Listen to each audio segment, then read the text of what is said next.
Now, the economy guide. How to manage the economy in Imperator. So, I'll begin with the economy tab. It shows you balance your income and your expenses.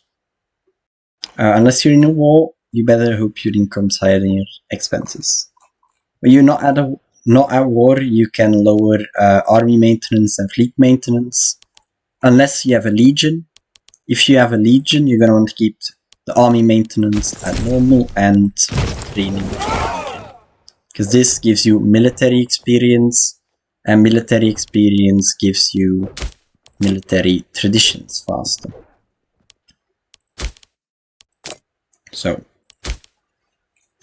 wages. If you're wealthy, like Moria is, increase wages always, if you can afford it, because it reduces the corruption, and corruption makes them cost more. So, over time, this can actually reduce how much wages cost by increasing the wages. The better you pay workers, the less corrupt. Very good. Tributes, usually you're gonna want that on lags, just to keep them loyal. Unless you really need the money, then you can temporarily extort them. Commerce, unless you're small, in which case you want the capital import rights, you're almost always gonna want the free trade for the export value, because the majority of your commerce income will come from exports. Now, for taxes, you should always be either on default taxation or harsh. If your research efficiency is capped, in my case the cap is 125%, then just raise the taxation and you get free money. Your tech will slightly go down, but that is fine. If your tech is above cap, you're not doing anything with it anyway. So turn that on. Otherwise, default taxation. If you're in a tough war, it may be worth increasing the pay for the slightly larger morale of armies you can get. Fort maintenance, generally you're gonna want it to be unpaid at all times. Improved if you're getting siege, because this increases the time it takes for them to siege a territory from you. So, coming. Now, onto how to manage your country. This territory rank map mode shows you can add it by configuring map nodes and then dragging it. Territory rank shows you settlements, cities, and metropolis, mainly, so their rank. Generally, metropolises are best than cities than settlements. You can promote a settlement to a city by pressing this and then pressing the Found City button. This costs PI and money, which is why you won't be able to just spam do it. If you have enough PI and money and you're playing, let's say, tall, then generally every single settlement should be made into a city except ones producing food. If you make a settlement that makes food into a city, they will lose the food trade goods. Never do that. So always be promoting, for example, grain. They should not be made into a city. All others, if you have the money in PI, you can make them a city. Focus on your capital region, which for Moria would be Prasia first, always. Now, tech efficiency, very important, but how do you get that up? Very easy. You build some cities. If you don't have any cities, let's say you're a tribe, and you don't have any cities in your capital region, build a capital city. So you build a capital city, and then what you do is you just build 3 academies in them. So how to increase your research efficiency? Very simple. In your capital region, build academies. Because academies increases the amount of nobles you have, and nobles will produce a lot of tech. It is rarely worth it to build them outside of the capital region, because they'll be the wrong culture and produce, I believe, 75% less research. So just build academies in your capital region, and over time, as the city grows larger, you'll get more nobles and your research efficiency will start going up. As a tribe, this means you have to build a few cities, usually in the province capitals of your capital region. That's where slaves arrive, and then just build 3 academies. This will over time increase my research efficiency. That's all you need to do.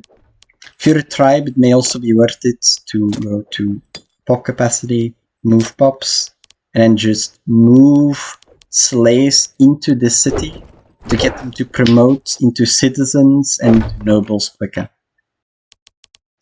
That's as a tribe, that's how you rapidly civilize, basically. Now, buildings. Every building gives local civilization level. Local civilization level is really good. It increases the output of your population and makes your pops happier. It also increases the population capacity and the growth. The more civilized you are, the more pops you will get over time. This will naturally go up as you take some modifiers and as you build buildings. So, most important buildings, first of all, you need the academies to get your research efficiency up in your capital region. After that, let me quickly unlock it. You're going to want... Apologies. So, the tech you'll want is centralized production to unlock the foundry city building. Very important. If you're playing vanilla, this will be where blacksmith apprentices is. Why? Because the foundry is one of the best building in the game. It gives you a lot of stuff, but mainly it gives you free trade goods. You can build 1 per city. That's just, if you have the money, it's always safe to just spam these. However, usually these are expensive. Usually you're gonna want the settlement buildings first until you get the money. So, how do these work? Generally, mines and farming settlements are the most important ones. You're gonna want to start with mines and build ones that gives the most extra goods produced. You can just press that to toggle. This is just more trade goods, meaning more countries will be able to trade with you for those goods, giving you more commerce income over time. Farming settlements, same thing. If you're lacking food, this gives more food. But mainly you're going to want it because it gives an extra trade goods. So as we can see, here is the amount of trade goods. It also says how many slave pops you need to get another trade good. These buildings that you build reduce the amount of slaves needed before you get an extra trade good. So 12, and that will become minus, so 7. Every 7 slaves will get a new trade goods. After that, once you've built all mines, farming settlements, and you've built foundries, it's also really worth it to build slaves estates, but only if they give an extra trade goods. So if you press slave estate, only build the ones that give +1 goods produced, otherwise they're not worth it. If you went civic, urban or rural, so if you're highly condensed, like in Greece, or you're just playing tall and building cities, you should go urban planning, as that boosts the cities more. In all other cases, you're going to want to go rural planning, because that means you can have a mine, for example, and a slave estate together, which will very much increase the amount of trade goods you're able to produce, increasing your commerce income. Now, about trade goods. Generally, every province you want automatic trade to be on. By default, like this, it will be off. You want to turn that on. So make sure you're going to trade overview and enable accept all trades, but keep blocked surplus like that. So, capital trade routes, very important. That's why you have these buttons. Occasionally you'll see you get free province investments from missions or from events. You're most of the time going to want to spend these in your capital to give extra local import routes, so more trade routes, or more building slots for every city. Now, what should you be importing? First of all, enough grain that your city doesn't starve. In Invictus, there's a seasonal system, meaning during the winter, less food will be produced, meaning the province food will go back and forth. That's why it's possible you have a famine every couple of months. Try and avoid that. Generally, however, you're going to want to go for these bonuses. Surplus in capital. If you import 2 of a trade goods in your capital, you get +1, you have a +1, you get this bonus in your entire country. So you're going to want usually grain, gives you extra food, fish, more freeman happiness. There's a lot of bonuses. Basically, try and get as many of them as you can if you think they're relevant. Your capital you basically use it to get as many bonuses as you can. So you need as many trade routes as you can, which is what you spend the free province investments on, which you get from decisions, missions, stuff like that. So the order of buildings, just to repeat, if you need the technology, you build academies in your cities, in your capital region. That will increase your research efficiency over time. After that, you're gonna want to build mines, foundries,